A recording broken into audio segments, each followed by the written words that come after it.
حضرت یعقوب ایک نیک سچے اور عظیم پیغمبر تھے جنہیں اللہ نے ہدایت دی اور انہیں بنی اسرائیل کی رہنمائی کے لیے منتخب فرمایا۔ ان کے 12 بیٹے تھے لیکن سب سے زیادہ محبت انہیں حضرت یوسف سے تھی۔ یوسف ایک نہایت خوبصورت معصوم اور دانا بچہ تھا۔ ان کی شخصیت میں ایسی کشش تھی کہ جو بھی انہیں دیکھتا مبہوت ہو جاتا۔ ان کی والدہ بچپن میں وفات پا چکی تھی، اس لیے حضرت یعقوب ان سے دلی وابستگی رکھتے تھے۔ ان کے دل میں یوسف کی محبت ایک فطری جھکاؤ کے طور پر موجود تھی، لیکن یہی جھکاؤ ان کے دوسرے بیٹوں کو کھٹکتا تھا۔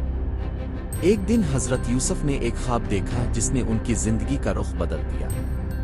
انہوں نے اپنے والد سے کہا کہ انہوں نے خواب میں سورج، چاند اور 11 ستاروں کو اپنے سامنے سجدہ کرتے دیکھا ہے۔ حضرت یعقوب چونک گئے۔ وہ سمجھ گئے کہ یہ کوئی معمولی خواب نہیں ہے بلکہ ایک پیغام ہے کہ یوسف کا مقام بہت بلند ہونے والا ہے۔ انہوں نے یوسف کو نصیحت کی کہ وہ یہ خواب اپنے بھائیوں کو نہ بتائیں کیونکہ ان کے دلوں میں پہلے ہی حسد کی آگ بھڑک رہی ہے۔ یوسف کے بھائی اکثر محسوس کرتے تھے کہ ان کے والد یوسف سے زیادہ محبت کرتے ہیں۔ یہ احساس ان کے دلوں میں کینہ اور حسد کی شکل اختیار کرتا گیا۔ ایک دن انہوں نے فیصلہ کیا کہ یوسف کو راستے سے ہٹا دیا جائے تاکہ باپ کی محبت صرف انہیں ملے۔ انہوں نے پہلے تو یوسف کو قتل کرنے کا ارادہ کیا، لیکن بعد میں طے ہوا کہ اسے کسی دور دراز علاقے میں چھوڑ آئیں تاکہ وہ گم ہو جائے اور ان کے باپ کا دل ان سے قریب ہو جائے۔ انہوں نے اپنے والد سے کہا کہ وہ یوسف کو ہمارے ساتھ بھیج دیں تاکہ وہ کھیل سکے اور دنیا دیکھے۔ حضرت یعقوب نے ابتدا میں انکار کیا، لیکن بچوں کے مسلسل اصرار پر اور اللہ پر توکل کرتے ہوئے اجازت دے دی۔ یوسف کو لے جا کر انہوں نے ایک گہرے کنویں میں ڈال دیا اور ان کی قمیص پر چھوٹا خون لگا کر گھر واپس آئے۔ انہوں نے کہا کہ یوسف کو بھیڑیا کھا گیا۔ حضرت یعقوب نے قمیص کو دیکھا اور فوراً جان گئے کہ یہ جھوٹ ہے۔ انہوں نے دل میں صبر کیا اور اللہ سے رجوع کیا۔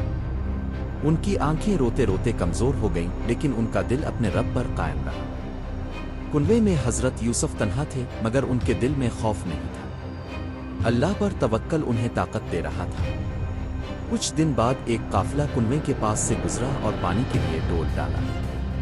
یوسف اس ڈول کے ساتھ باہر نکلے تو قافلے والے حیران رہ گئے۔ انہوں نے سوچا کہ یہ خوبصورت لڑکا قیمتی مال بن سکتا ہے، اس لیے وہ یوسف کو مصر لے گئے اور وہاں بازار میں بیچ دیا۔ یوسف کو مصر کے وزیر خزانہ نے خریدا۔ اس کا نام عزیز مصر تھا۔ اس نے یوسف کو عزت دی اور ان کی پرورش کی۔ یوسف دن با دن دانا، خوبصورت اور بااخلاق نوجوان بنتے گئے۔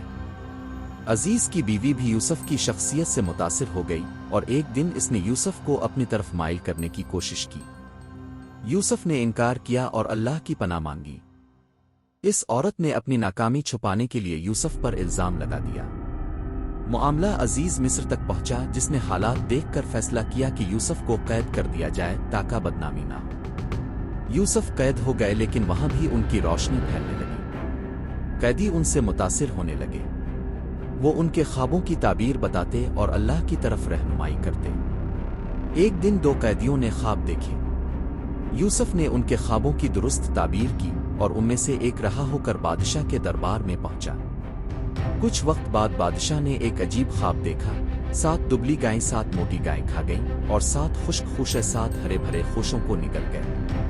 بادشاہ نے اپنے درباریوں سے تعبیر پوچھی، مگر کوئی مطمئن جواب نہ دے سکا۔ یوسف کے سابق قیدی ساتھی نے بادشاہ کو یاد دلایا کہ قید میں ایک شخص خوابوں کی بہترین تعبیر کرتا تھا۔ بادشاہ نے یوسف کو بلوایا۔ یوسف نے خواب کی تعبیر دی کہ مصر میں 7 سال تک خوب فصل ہوگی، پھر 7 سال قحط ہوگا۔ یوسف نے یہ بھی بتایا کہ قحط سے بچنے کے لیے گندم کو ان سالوں میں ذخیرہ کرنا چاہیے۔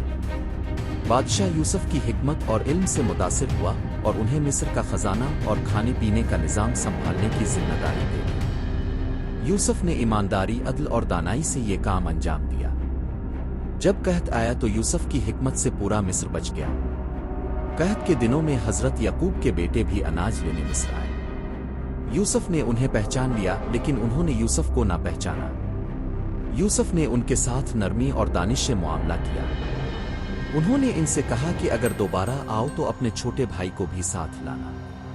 بھائی واپس گئے اور حضرت یعقوب سے اجازت لی۔ وہ چھوٹے بھائی کو ساتھ لائے تو یوسف نے اسے روکنے کے لیے ایک تدبیر کی۔ یوسف نے اپنی شناخت ظاہر نہیں کی مگر بھائیوں کے دل نرم ہو چکے تھے۔ جب یوسف نے آخرکار اپنے آپ کو ظاہر کیا تو سب بھائی حیران اور نادم ہوئے۔ وہ اپنے گناہ پر شرمندہ تھے۔